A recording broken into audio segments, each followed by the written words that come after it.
Today, we're going to dig into the case of FreshBite Café. Now, this is a business that, on paper, should have been a huge hit.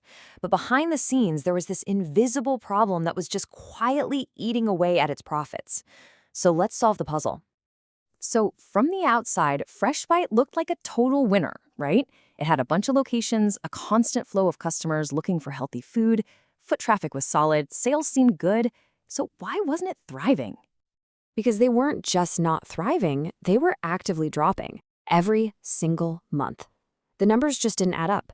Management was left scratching their heads, asking this one really frustrating question. If people are buying our food, where is all the money going? All right, let's start the investigation. To figure out what was really wrong, management first had to pinpoint the symptoms. What were the day-to-day signs that something was seriously broken? So they did a review, and it turned up 5 major problems.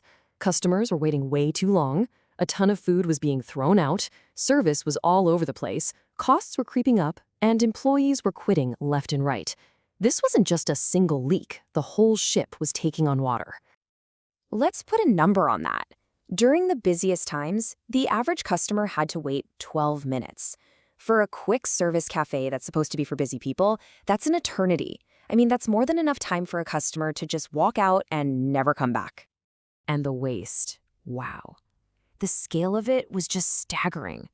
A full 18% of all the food they made each day was being thrown out. That's almost a fifth of their entire inventory and their profits going straight into the garbage can. And the problem wasn't just with the food, it was with the people too. The annual employee turnover rate hit a massive 30%. Think about that. Constantly having to hire and train new staff isn't just expensive, it absolutely tanks the quality and consistency of your customer service.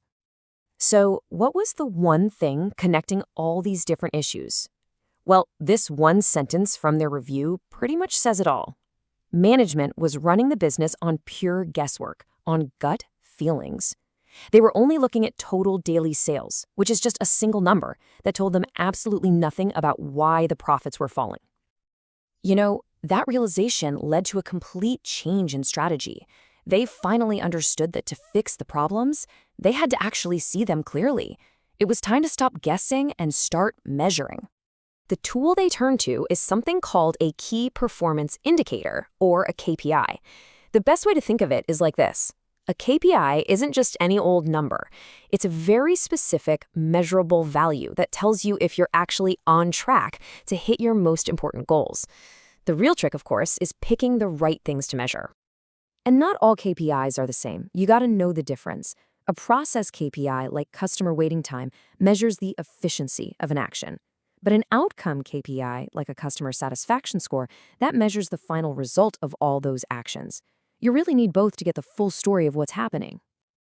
So, okay, they had the data, but the real question is, how did they actually use it to make decisions? Let's take a look at these KPIs in action at the cafe. Let's start with food waste. Instead of just knowing it was high, they started tracking it as a daily KPI.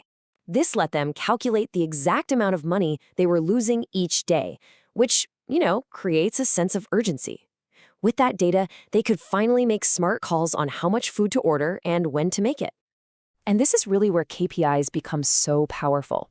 It's not just about tracking a number, it's about setting a target.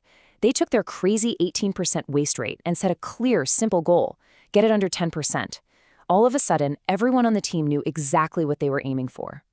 They did the exact same thing for customer service. By tracking those wait times, they could pinpoint the exact hours, let's say from 12:30 to 1:30 p.m., when everything just went haywire. And the solution became obvious. Change the staff schedules to have more people on hand precisely when they were needed most. No more guesswork. And what about that 30% turnover rate? Well, tracking it as a KPI allowed them to dig way deeper. Was it all happening at one location? Was it happening on a particular shift? This data gave them a starting point to investigate the real root causes, things like bad management or burnout, and actually fix them. So what was the end result of all this, of creating this new data-driven culture? Well, it completely changed how management saw and ran the entire business. The change was just dramatic. They went from staring at one vague number, total daily sales, to looking at a full dashboard of KPIs.